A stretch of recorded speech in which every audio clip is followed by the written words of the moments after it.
People say Man of Steel was too dark to be a Superman movie. I ask, how can you have a hero based on hope without giving him the opportunity to overcome a powerful adversary?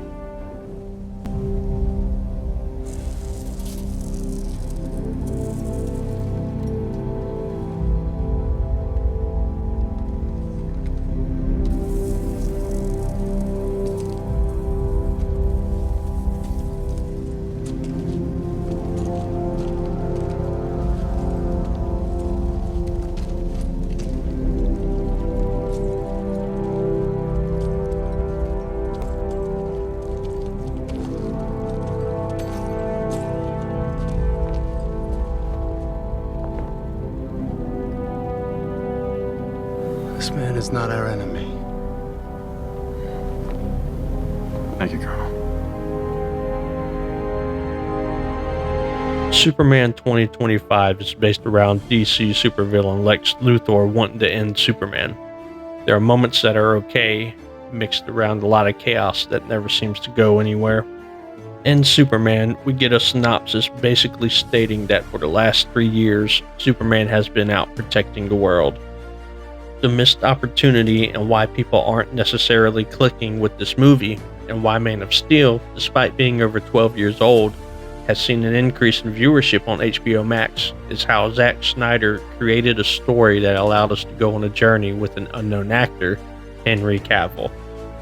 We are shown scenes of Clark through his teenage years, where his adopted father, played by Kevin Costner, gives a masterclass on teaching Clark about morality and the heavy weight that decisions can hold on us when we aren't ready for them.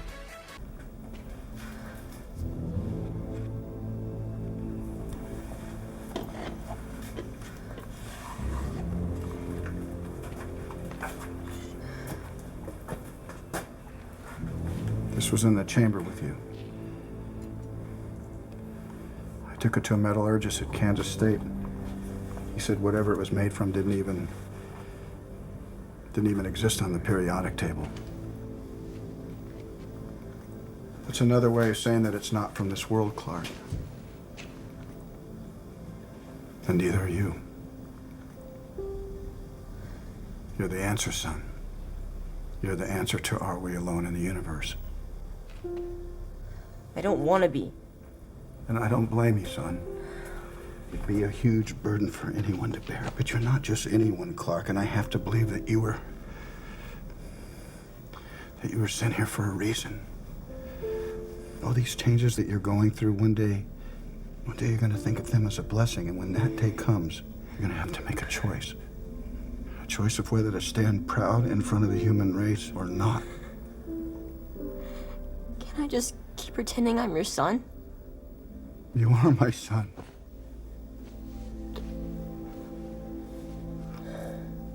But somewhere out there, you have another father, too, who gave you another name. And he sent you here for a reason, Clark. And even if it takes you the rest of your life, you owe it to yourself to find out what that reason is. We are also given an epic prologue of the planet Krypton.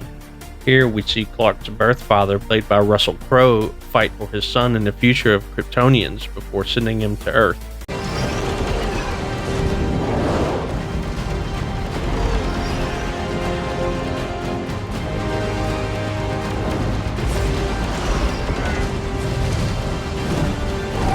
In Man of Steel, we see the hero's journey and experience it with him. When Jonathan Kent tells a 13-year-old Clark that he owes it to himself to find out why he was sent to Earth, that starts his ascent to self-discovery, all while being shaped by the values of what Jonathan and Martha Kent have taught him. In Superman 2025, we get no hero's journey. We are dropped in and told that Superman has never lost a fight until now. We get other heroes in the form of the Justice Gang to try and help balance out the story. We get a whiny hero who happens to be the most powerful man on the planet, but is all over the place emotionally. There is one scene, just one, where we get a shot of him in the sky actually looking like the hero that he is supposed to be. Whereas, once Henry Cavill put on the suit 12 years ago, he immediately commanded the screen. He had not even done anything yet, but he conducted himself with the presence of someone who appeared in control. His first flight had audiences erupting in theaters. Give the people of Earth an ideal to strive towards. They will race behind you. They will stumble. They will fall. But in time, they will join you in the sun. In time, you will help them accomplish wonders.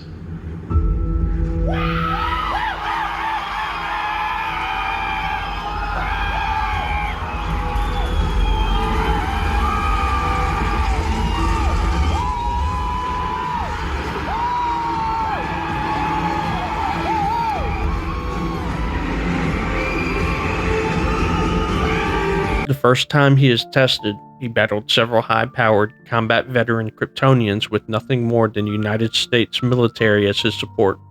No Justice Gang, no Supergirl, and no high-powered unruly dog.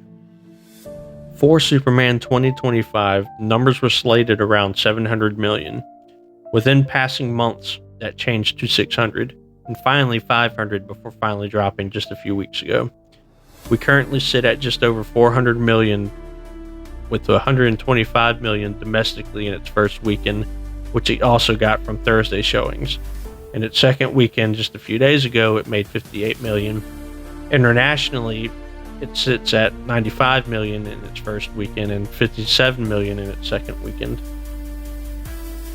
I work with theaters in my area of the US, and I have not seen the business that this movie claims to have. I watched it last week and there were 6 of us in the whole theater.